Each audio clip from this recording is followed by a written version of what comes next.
बिस्मिल्लाहिर्रहमानिर्रहीम। अच्छा भाई बच्चों, आज हमारा जो टॉपिक है चैप्टर नंबर 15 में आज हम दूसरा टॉपिक स्टार्ट कर रहे हैं, सीमेंट इंडस्ट्री।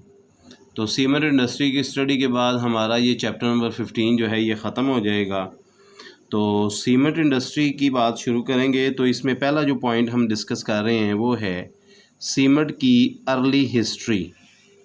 ठीक है, इसमें ज़्यादा से ज़्यादा अगर कोई चीज़ पूछी जाती है तो वो MCQs हैं कि सबसे पहले एक इंग्लैंड का इंग्लिश मैसन, इंग्लैंड का एक कारीगर था, ईंटें लगाने वाला था, जिसका नाम था जोसेफ एस्पेदीन। जोसेफ एस्पेदीन ने सबसे पहले ये वाला सीमेंट बनाया था जो आजकल हम यूज़ करते हैं ईंटों को जोड़ने के लिए। इसने बनाया कैसे था? इसने सीमेंट ऐसे बनाया, ही स्ट्रांगली हीटेड। इसने दो चीज़ों को बहुत ज़्यादा टेम्परेचर पर गर्म किया। किस किस चीज़ को? लाइमस्टोन, जिसे हम चूने का पत्थर कहते हैं, और दूसरे नंबर पर क्ले, जिसे हम मट्टी कहते हैं। लाइमस्टोन और मट्टी को इसने बहुत ज़्यादा टेम्परेचर पर गर्म किया, हीट किया एंड मिक्स्ड, और फिर इसके साथ पानी मिक्स करके उसने इसे ईंटें जोड़ने के लिए इस्तेमाल किया, मिक्स्ड विद दी वाटर। ये इसकी हिस्ट्री के तौर पर हम बात कर रहे हैं कि सबसे पहले जो सीमेंट है ये किसने बनाया था? जोसेफ एस्पेदीन, जो इंग्लैंड का एक कारीगर था, एक मज़दूर था, उसने ये सीमेंट बनाया था। तो जब उसने लाइमस्टोन और क्ले को हीट किया, इसके पाउडर को गर्म किया, पकाया, हीट किया और फिर इसके अंदर पानी मिक्स किया, तो ये जमकर पत्थर की तरह सख्त हो गया। ठीक है, and he allowed to stand. उसने कुछ देर जब इसे पड़ा रहने दिया, अलाउड टू स्टैंड मीन इसे जब उसने पड़ा रहने दिया, and it become stone like mass. तो ये पत्थर की तरह सख्त हो गया, जिसको उसने नाम दिया पोर्टलैंड सीमेंट। ठीक है, इसको उसने पोर्टलैंड सीमेंट का नाम दिया। तो पोर्टलैंड जो है ये इंग्लैंड का एक इलाका है, इंग्लैंड का एक रीजन है। वहाँ पोर्टलैंड की जो रॉक्स हैं, पोर्टलैंड की जो चट्टानें हैं, उनकी तरह का कलर था इस सीमेंट का। इस वजह से उसने इसे पोर्टलैंड सीमेंट का नाम दिया।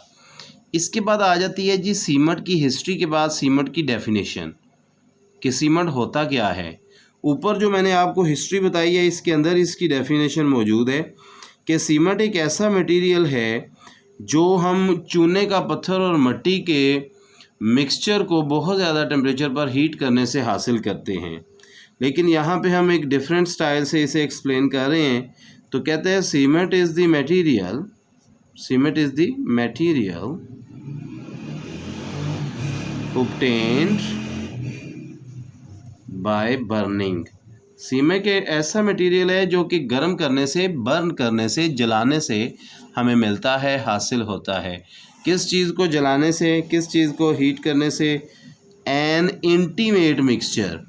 इंटीमेट मीन बहुत ज़्यादा बारीक पीसा हुआ। Intimate mixture of calcareous. इसमें दो चीज़ें हैं, एक चीज़ को हम कहते हैं कैलकेरियस मटेरियल, कैलकेरियस, एंड और दूसरे को हम कहते हैं आर्जिलेसियस मटेरियल्स। कैलकेरियस उस मटेरियल को कहते हैं जिसमें कैल्शियम हो। ठीक है, कैलकेरियस उस मटेरियल को कहते हैं जिसमें कैल्शियम हो, और आर्जिलेसियस उस मटेरियल को कहते हैं जिसमें एल्युमिनियम पाया जाए। ठीक है, कैलकेरियस और आर्जिलेसियस मटेरियल को उसने बहुत ज़्यादा टेम्परेचर पर हीट किया, गर्म किया, at burning at sufficiently high temperature. काफ़ी ज़्यादा टेम्परेचर तक उसने इसे गर्म किया, हाई टेम्परेचर। जब उसने इसे गर्म किया तो फिर क्या हुआ? टू फॉर्म, छोटे छोटे दाने बन गए, टू फॉर्म दी क्लिंकर्स। छोटे छोटे दाने बन गए, उन दानों को हम क्लिंकर्स कहते हैं। चने के दाने के बराबर छोटे छोटे बाल्स बन गए जिन्हें हम क्लिंकर कहते हैं, और फिर इनको पीसा जाता है तो सीमेंट बन जाता है। विच आर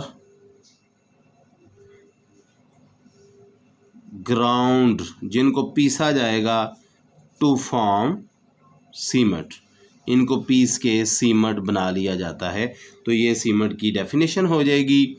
इसके बाद आगे हम देखते हैं सीमेंट की डेफिनेशन के बाद, ठीक है, ये आपको सारा क्लियरली नज़र आ रहा है। इसके बाद आ जाता है जी सीमेंट बनाने के लिए रॉ मटेरियल्स क्या हैं, यानी कि ख़ाम माल क्या है। सीमेंट बनाने के लिए हम कौन सी चीज़ें इस्तेमाल करते हैं। तो 3 चीज़ें, ऊपर मैंने वैसे 2 चीज़ें लिखी हैं। पहली जो चीज़ सीमेंट बनाने के लिए हम इस्तेमाल करते हैं उसे हम कहते हैं कैलकेरियस मटेरियल्स, कैलकेरियस मटेरियल्स। दूसरी है आर्जिलेसियस मटेरियल्स, और तीसरी चीज़ है जिप्सम, जिप्सम। इन तीनों चीज़ों को मैं एक्सप्लेन करता हूँ कि कैलकेरियस और आर्जिलेसियस मटेरियल में क्या फ़र्क होता है। कैलकेरियस मटेरियल के अंदर आ जाता है जी लाइमस्टोन। 2-3 मिसालें लिख देता हूँ, बाकी आप बुक से देख सकते हैं। लाइमस्टोन आ जाता है, चॉक आ जाता है, चॉक आ जाता है, ठीक है। और आर्जिलेसियस मटेरियल में क्या चीज़ें आती हैं, क्ले आ जाती है, मट्टी, आम मट्टी आ जाती है, शेल, ये साहिल समंदर की मट्टी है, स्लेट, ये भी साहिल समंदर की समंदरी मिट्टी को कहते हैं। और जिप्सम होता है जी calcium sulphate CSO4.2H2O, this is gypsum. ये हम मिक्स करते हैं सीमेंट बनाने के लिए। तो ये था सीमेंट बनाने के लिए रॉ मटेरियल। इसके बाद जो हेडिंग शुरू होती है वो है कि हम कौन सा मेथड इस्तेमाल करते हैं पाकिस्तान में सीमेंट बनाने के लिए। तो सीमेंट बनाने के लिए मैं बुक से आपको कुछ चीज़ें बताऊंगा। सीमेंट बनाने के जो प्रोसेस हैं, मैन्युफैक्चरिंग प्रोसेस, ये 3 चीज़ों पे डिपेंड करता है। नंबर 1 क्लियरली नज़र आ रहा है, ये नहीं तो मैं लिख देता हूँ, physical conditions of raw material. ये आप बुक से देखेंगे कि जो हमने रॉ मटेरियल यूज़ करना है उसकी फ़िज़िकल कंडीशन, यानी हमने जो कैलकेरियस और आर्जिलेसियस मटेरियल यूज़ करना है वो किस शक्ल में है, वो पिसा हुआ है या पत्थरों की शक्ल में है। दूसरा climatic condition of the factory, जिस इलाके में सीमेंट बनाने की फैक्ट्री लगी हुई है उसकी आबो हवा कैसी है। और तीसरे नंबर पर कि जो फ्यूल हम यूज़ करेंगे उसकी प्राइस कितनी है, वो सस्ता है या महंगा है। इन 3 बातों की मदद से हम प्रोसेस सेलेक्ट करेंगे कि सीमेंट बनाने के लिए हमने कौन सा प्रोसेस सेलेक्ट करना है। तो सीमेंट बनाने के लिए 2 प्रोसेस होते हैं, एक होता है जी ड्राई प्रोसेस और एक होता है वेट प्रोसेस। तो पाकिस्तान में वेट प्रोसेस यूज़ होता है, तो इसी की डिटेल हम पढ़ेंगे। तो अब वेट प्रोसेस की डिटेल मैं आपको बता रहा हूँ। तो वेट प्रोसेस के 5 स्टेप्स हैं, पांचों को एक्सप्लेन किया गया है। मैं थोड़ा थोड़ा इसकी एक्सप्लेनेशन बताता हूँ, आप बुक से रीड कर सकते हैं। पहला स्टेप आपको ये नज़र आ रहा है, crushing and grinding the raw materials, यानी कि जो रॉ मटेरियल्स हैं जैसे कैलकेरियस मटेरियल है या आर्जिलेसियस मटेरियल है, इसे आपने पीसना है। तो पीसने के लिए क्या किया जाता है, ये नीचे एक्सप्लेनेशन है। कहते हैं soft raw material are first crushed into the suitable sizes, कि रॉ मटेरियल को मुनासिब साइज में पहले पीसा जाएगा, ऑफन इन 2 स्टेजेस, 2 स्टेजेस में, and then ground in the presence of the water, फिर इन्हें पीस के इनमें पानी मिक्स किया जाएगा। और इन्हें पीसने के लिए हम करते क्या हैं, usually in rotating the cylinder, एक घूमने वाला सिलेंडर होता है जिसमें लोहे के बॉल्स और ट्यूब्स होती हैं। बाल कहते हैं ऐसे गोल पत्थरों को, लोहे के गोल पत्थर होते हैं, ट्यूब ऐसे लंबे पत्थर होते हैं। ये इस तरह लंबे और गोल पत्थर होते हैं लोहे के। इनके साथ हम रॉ मटेरियल को डाल के उस सिलेंडर को, रोटेटिंग सिलेंडर को घुमाते हैं, वो टकरा टकरा के रॉ मटेरियल को तोड़ देगा। इसके बाद आ जाता है दूसरा स्टेप है मिक्सिंग ऑफ रॉ मटेरियल, कि रॉ मटेरियल को मिक्स करें। तो मिक्स कैसे करना है, हमने 75% लाइमस्टोन यानी कि कैलकेरियस मटेरियल 75% और मट्टी क्ले 25% इनको आपस में मिक्स कर लेना है, जिन्हें हमने पहले स्टेप में पीसा था। ये दूसरा स्टेप है। तीसरा बहुत ही इंपॉर्टेंट स्टेप है heating the slurry in the rotary किन। जब हमने दूसरे स्टेप में 75% लाइमस्टोन और 25% क्ले को मिक्स किया था और साथ पानी भी मिलाया था, ठीक है, mixture is finally ground and made homogeneous, उसे मिक्स किया, bye means of the compressed air, उसमें से हवा गुजारी ताकि अच्छे तरीके से मिक्स हो जाए। और फिर हमने इसके अंदर वाटर मिक्स किया था और ये एक पेस्ट की शक्ल में आ गया। ठीक है, ये देखें, विच कंटेन 35 to 75% वाटर, इसमें पानी भी था तो ये एक पेस्ट की शक्ल में आ गया। उस पेस्ट को हम कहते हैं स्लरी। तो नेक्स्ट जो तीसरा स्टेप है वो यही है, हीटिंग दी स्लरी इन दी रोटरी किन। इस स्लरी को, इसको, ये जो पेस्ट बनी है दूसरे स्टेप में, इसको हम एक भट्टी में, रोटरी कहते हैं घूमने वाली, किन कहते हैं भट्टी, तो इसे भट्टी में गर्म करेंगे। अब मैं भट्टी का स्ट्रक्चर बना के एक्सप्लेन करता हूँ कि इसमें हम किस तरह से गर्म करेंगे। तीसरे स्टेप को एक्सप्लेन कर रहा हूँ, इसकी हेडिंग में दे रहा हूँ रोटरी किन।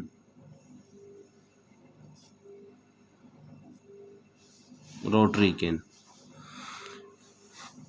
ये जो रोटरी किन है ना, ये भट्टी है, एक लोहे की बनी हुई भट्टी है जो ऐसे तिरछी है, ऐसे तिरछी है।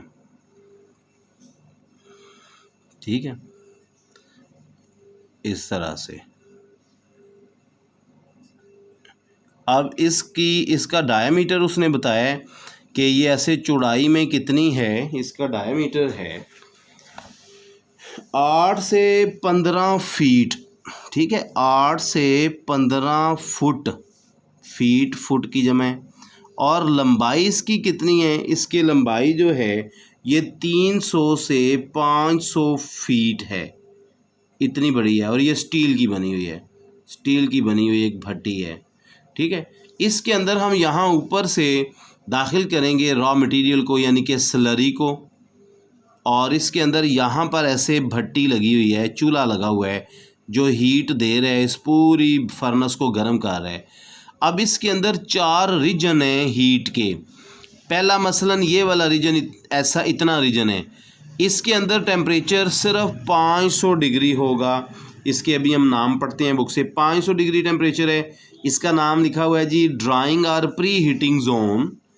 इसके बाद नीचे वाला जोन है, इतना जोन, ये इसमें टेम्परेचर सिर्फ 900 डिग्री सेंटीग्रेड है। इसे हम कहते हैं डिकम्पोजिशन जोन या मॉडरेट टेम्परेचर जोन। ये आप बुक से देख सकते हैं, ये दूसरा जोन है। तीसरा जोन जिसमें सबसे ज़्यादा हीट होगी, ये वाला जो रीजन है इसमें सबसे ज़्यादा हीट होगी। इसमें जो हीट है वो होगी 1500 डिग्री सेंटीग्रेड। इसे हम कहते हैं बर्निंग जोन या मैक्सिमम टेम्परेचर जोन।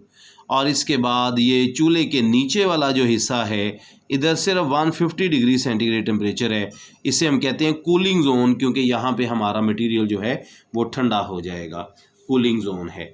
अब मैं हर जोन के अंदर क्या क्या प्रोसेस होता है वो उसका रिएक्शन एक्सप्लेन करता हूँ।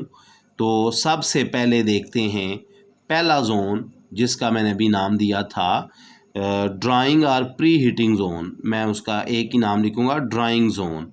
इसमें क्या करेंगे, ड्राइंग जोन में क्या होगा, हमने बेसिकली जो कैलकेरियस और आर्जिलेसियस मटेरियल लिया था, कैलकेरियस मटेरियल और आर्जिलेसियस मटेरियल में जो आर्जिलेसियस मटेरियल होता है वो होता है एल्युमिनियम सिलिकेट। तो उसमें टूट के एल्युमिनियम ऑक्साइड, सिलिकेट्स जो हैं वो टूट के एल्युमिनियम ऑक्साइड में चेंज हो जाएंगे, सिलिका में चेंज हो जाएंगे, दिस इज सिलिका। और आयरन ऑक्साइड में चेंज हो जाएंगे, Fe2O3 में। उससे पहले ये सारी चीज़ें किसके अंदर पाई जाती हैं, आर्जिलेसियस मटेरियल में। आर्जिलेसियस यानी कि क्ले में, मट्टी में, क्ले के अंदर ये चीज़ें मौजूद होती हैं। क्ले के अंदर ये चीज़ें कंबाइंड स्टेट में होती हैं, लेकिन जब हम इन्हें प्री हीटिंग जोन में यानी कि ड्राइंग जोन में हीट कर रहे हैं 500 डिग्री सेंटीग्रेड पर, तो ये टूट कर एल्युमिनियम ऑक्साइड, सिलिकॉन ऑक्साइड और आयरन ऑक्साइड में चेंज हो रही हैं। इसके बाद जो दूसरा रीजन है जिसे हम कहते हैं डिकम्पोजिशन जोन। डिकम्पोजिशन जोन में क्या होगा, जो कैल्शियम का कार्बोनेट है, यानी कि जिसको हमने नाम दिया था calcareous material, calcareous material calcium carbonate होता है, चूने का पत्थर होता है, ये हीट होकर डिकम्पोजिशन जोन में ये चेंज हो जाएगा कैल्शियम ऑक्साइड में, साथ इसके कार्बन डाइऑक्साइड बनेगी। ये दूसरा काम हो रहा है डिकम्पोजिशन जोन में। इसके बाद तीसरा जोन जिसे हम कहते हैं मैक्सिमम टेम्परेचर जोन या बर्निंग जोन। बर्निंग जोन, इसका टेम्परेचर ऊपर मैंने लिख दिया है 1500 डिग्री सेंटीग्रेड है। इसमें क्या होगा, इसमें सारी चीज़ें जो हैं वो आपस में कंबाइन हो जाएंगी। ठीक है, सारे जो ऑक्साइड्स हैं वो आपस में कंबाइन हो जाएंगे और क्या बनाएंगे, मसलन ऑक्साइड बने क्या थे, ऊपर देखें, ये एक ऑक्साइड है कैल्शियम ऑक्साइड, एक है एल्यूमिनियम ऑक्साइड, एक है सिलिकॉन ऑक्साइड, एक है आयरन ऑक्साइड। ये 4 ऑक्साइड आपको नज़र आ रहे हैं, 1 2 3 4। ये चारों बर्निंग जोन में आपस में मिल के क्या बना देंगे, कैल्शियम ऑक्साइड सिलिका से जब मिलेगा बनेगा कैल्शियम सिलिकेट। कैल्शियम ऑक्साइड जब एल्यूमिनियम से मिलेगा बनेगा कैल्शियम एल्यूमिनेट, CaO.Al2O3। ऐसे पॉइंट की शक्ल में इसे लिखें तो इसका नाम आप बुक से देख लेंगे, कैल्शियम एल्यूमिनेट। और ऐसे ही कैल्शियम ऑक्साइड जब आयरन ऑक्साइड से मिलेगा Fe2O3 से, इसे हम कहेंगे कैल्शियम फेराइट। Calcium ferrite. और ये क्या बने, कैल्शियम एल्यूमिनेट। और ये कैल्शियम सिलिकेट। ये 3 चीज़ें। सबसे इम्पॉर्टेंट जो जोन है वो बर्निंग जोन है, जिसके अंदर ये 3 कंपाउंड्स बने हैं ऑक्साइड्स के आपस में मिलने से, ये बना है जी कैल्शियम सिलिकेट। ये बर्निंग जोन में काम हो रहा है। इसके बाद आखिरी जोन जो है वो मैं यहाँ लिखता हूँ, चौथा जोन जो है जिसे हम कहते हैं कूलिंग जोन। कूलिंग जोन से जब ये सारा मटेरियल जो तीसरे जोन में बर्निंग जोन में बन चुका है, ये जब कूलिंग जोन में पहुंचेगा तो कूलिंग जोन के अंदर ये 150 से 200 डिग्री सेंटीग्रेड तक ठंडा होगा एंड फॉर्म दी क्लिंकर। छोटे छोटे दानों की शक्ल में आ चुका होगा जिसे हम क्लिंकर कहते हैं। इन्हीं क्लिंकर्स को फिर हम पीस लेंगे और इसमें हम मिला देंगे 2% जिप्सम मिला देंगे और ये सीमेंट तैयार हो चुका है। ठीक है, अब ये तो जो चौथा स्टेप हम पढ़ रहे थे ना, थर्ड स्टेप, हीटिंग दी स्लरी इन दी रोटरी किन, ये उसके 4 पॉइंट हुए हैं। ये भट्टी के 4 हिस्से थे, चारों हिस्से हमने पढ़े। इसके बाद जो पार्ट है इस प्रोसेस का, 4th पार्ट है क्लिंकर फार्मेशन। कूलिंग जोन के बाद 4th पार्ट जो था वो है क्लिंकर फार्मेशन, यानी कि कूलिंग जोन से जो मटेरियल निकला है वो क्लिंकर की शक्ल में है, छोटे छोटे दानों की शक्ल में है। उसे हम पीस लेंगे और फिर क्या 5वें स्टेप में हम क्या करेंगे, उसके अंदर हम मिक्स कर लेंगे ग्राइंडिंग दी क्लिंकर। क्लिंकर को पीसेंगे 5वें स्टेप में और क्या करेंगे, इसमें हम मिक्स कर लेंगे विद जिप्सम। इसके अंदर हम जिप्सम मिक्स कर लेंगे, कितना, 2%, 2% जिप्सम मिक्स कर लेंगे तो ये हमारा सीमेंट जो है ये तैयार हो चुका है। ये सीमेंट की इंडस्ट्री यहाँ पर मुकम्मल हो चुकी है। लेकिन एक चीज़ वो अलहदा से हेडिंग है, सेटिंग ऑफ सीमेंट, कि सीमेंट जब तैयार हो जाता है तो फिर जमता कैसे है, तो मैं उसकी अब एक्सप्लेनेशन दूंगा। वो भी एक छोटा सा पार्ट है इसी टॉपिक का, सेटिंग ऑफ सीमेंट क्या होती है। तो ये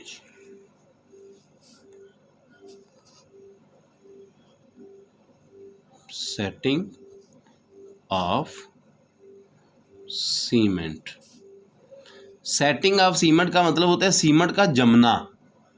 ठीक है, सीमेंट का जमना। जरा सामने ले आओ।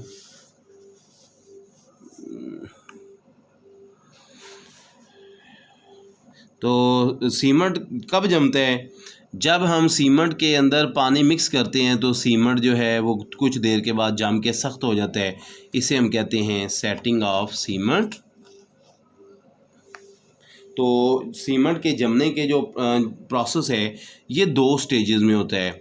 एक, पहले 24 घंटे में इसके अंदर कुछ रिएक्शंस होते हैं, रिएक्शंस इन 24 आवर्स। और दूसरे नंबर पे वो रिएक्शंस हैं जो 7 दिन होते रहते हैं, इन्हें हम कहते हैं रिएक्शन इन 7 डेज़। तो 7 दिन में रिएक्शंस बिटवीन 1 to 7 डेज, 7 दिन में रिएक्शन होते रहते हैं। तो पहले 24 घंटों में कौन से रिएक्शन होते हैं ये मैं अलहदा से एक्सप्लेन करता हूँ, और 1 to 7 डेज़ में कौन से रिएक्शन होते हैं ये भी हम देखते हैं। पहले 24 घंटे में बेसिकली होना ये है, जो सीमेंट हमारे पास बना हुआ है ना इस वक्त पानी के साथ मिक्स होके, उसका नाम हमने रखा हुआ है try calcium aluminate. Try calcium यानी 3 कैल्शियम है, साथ एल्यूमिनेट सीमेंट का वो हिस्सा जो सख्त होता है, जो मज़बूत होता है, मज़बूती देता है, वो है ट्राई कैल्शियम एल्यूमिनेट। इसका जो फार्मूला है वो है 3Ca.Al2O3 ये है। अब इसके अंदर देखें पानी मिक्स हो जाएगा, H2O के 6 मालिक्यूल मिक्स हो जाएं तो ये बन जाएगा 3Ca.Al2O3.6H2O। इसे हम कहेंगे hydrated try calcium aluminate. Hydrated try calcium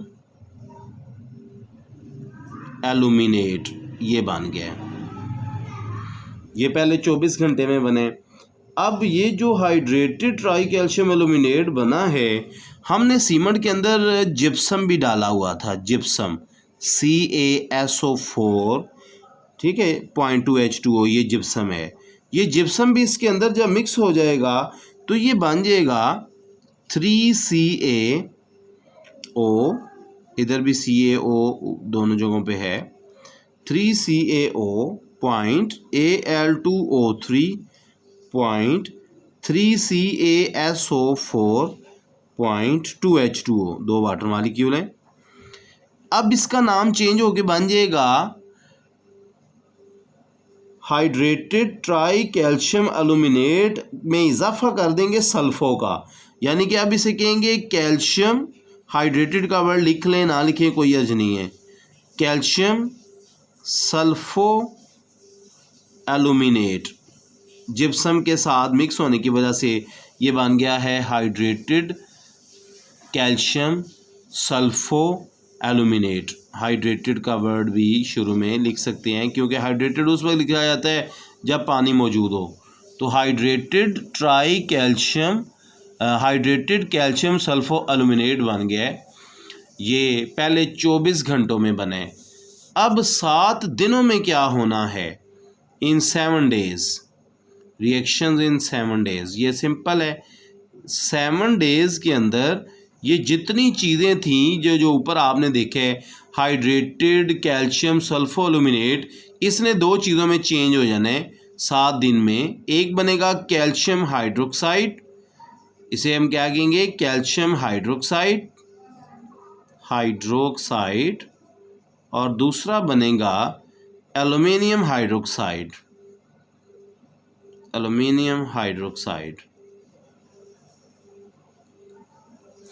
अच्छा, अब ये दोनों चीज़ें किस शक्ल में आ जाएंगी जिसकी वजह से सीमेंट के अंदर इतनी ज़्यादा सख्ती मजबूती पाई जाती है। इसमें जो कैल्शियम हाइड्रोक्साइड है ये ऐसे क्रिस्टल्स बना देगा जो ऐसे जिग जैग शक्ल में, आपको ऐसे जिग जैग शक्ल में नज़र आएंगी। जिग जैग का मतलब है, सॉरी, क्रिस क्रॉस, इसे आप कहें ज़्यादा बेहतर है, जिग जैग नहीं, क्रिस क्रॉस। ऐसे जैसे सरिये का जाल बांधते हैं ना, ऐसे क्रिस क्रॉस शक्ल में ये क्रिस्टल अपने आप को अरेंज कर लेंगी। किस चीज़ की क्रिस्टल बनी, कैल्शियम हाइड्रोक्साइड की। और इसमें जो एल्यूमिनियम हाइड्रोक्साइड है वो बॉल्स की शक्ल में इसके अंदर यहाँ सेट हो जाएगा, छोटे छोटे बॉल्स की शक्ल में इसके अंदर फिट हो जाएगा। और इस तरह से सीमेंट को मजबूती मिलेगी। जब हम सीमेंट को पानी के साथ मिक्स कर रहे होते हैं तो इस तरह कैल्शियम हाइड्रोक्साइड और एल्यूमिनियम हाइड्रोक्साइड आपस में मिलकर मजबूत हो जाते हैं, सख्त हो जाते हैं, और सख्ती मिलती है सीमेंट को। और जिस चीज़ में हमने सीमेंट डाला होता है वो भी काफ़ी ज़्यादा मजबूत हो जाती है। तो इसके साथ ही हमारा चैप्टर नंबर 15 ख़त्म हो गया है। इसको स्टडी करें, सारी चीज़ें मैंने यहाँ पे आपके सामने बता दी हैं, बुक से भी रीड कर सकते हैं। अदरवाइज़ इतना ही लेक्चर आपके लिए सफिशेंट है, बुक से रीडिंग की भी ज़रूरत नहीं पड़ेगी आपको। अल्लाह हाफिज़।